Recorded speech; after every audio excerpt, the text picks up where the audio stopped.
बिहार के छोटे से शहर में रहती थी सरिता देवी, उम्र 55, एक साधारण सी गृहिणी।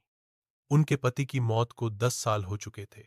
घर में बस एक बेटा था, आदित्य, जो अब शहर में नौकरी करता था। आदित्य बचपन में मां से बहुत जुड़ा था। वही उसे स्कूल भेजती, वही होमवर्क कराती, वही लोरी गाती।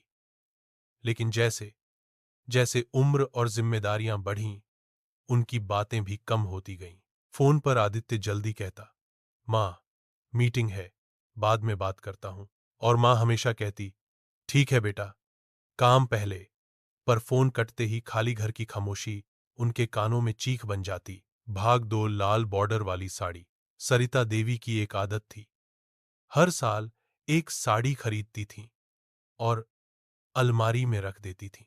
लोग पूछते, इतनी साड़ियां किसके लिए? वो मुस्कुराकर कहती, शादी में काम आएंगी। लेकिन पड़ोस की औरतें जानती थीं, दूल्हे की मां के लिए कौन लाल बॉर्डर की साड़ी रखता है। वो साड़ियां दरअसल विदाई की साड़ियां थीं, एक ऐसी विदाई जो हर मां को एक दिन करनी होती है अपने बेटे से।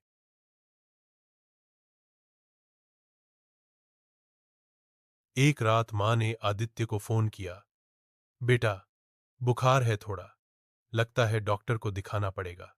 आदित्य ने फोन देखा, लेकिन उस वक्त ऑफिस में बहस चल रही थी। उसने सोचा, यार अभी नहीं, कल बात कर लूंगा। वो कॉल मिस हो गई, और वो बात जिसे कल करने का सोचकर उसने टाल दिया, वो कभी हो ही नहीं पाई। अगली सुबह पड़ोसी ने फोन किया, आदित्य, तुम्हारी मां बेहोश पड़ी है।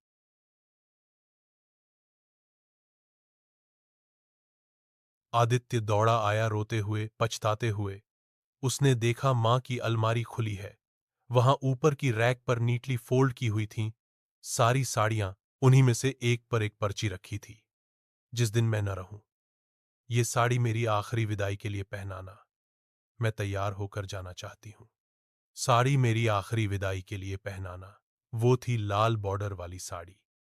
आदित्य फूट फूट कर रोया। उस साड़ी को मां की देह पर पहना रहा था, लेकिन दिल में खुद को नंगा महसूस कर रहा था, क्योंकि उसने मां के लिए कुछ भी ठीक समय पर नहीं किया।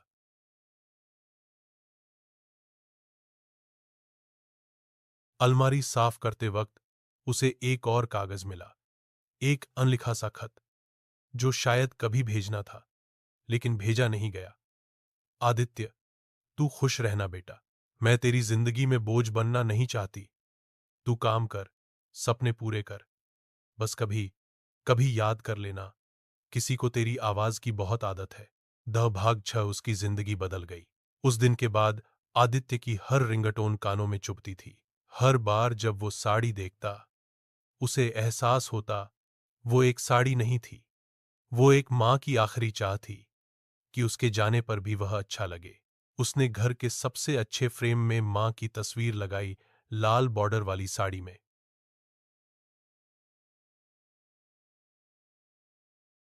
अब आदित्य हर सप्ताह किसी न किसी बुजुर्ग गृह में जाता है।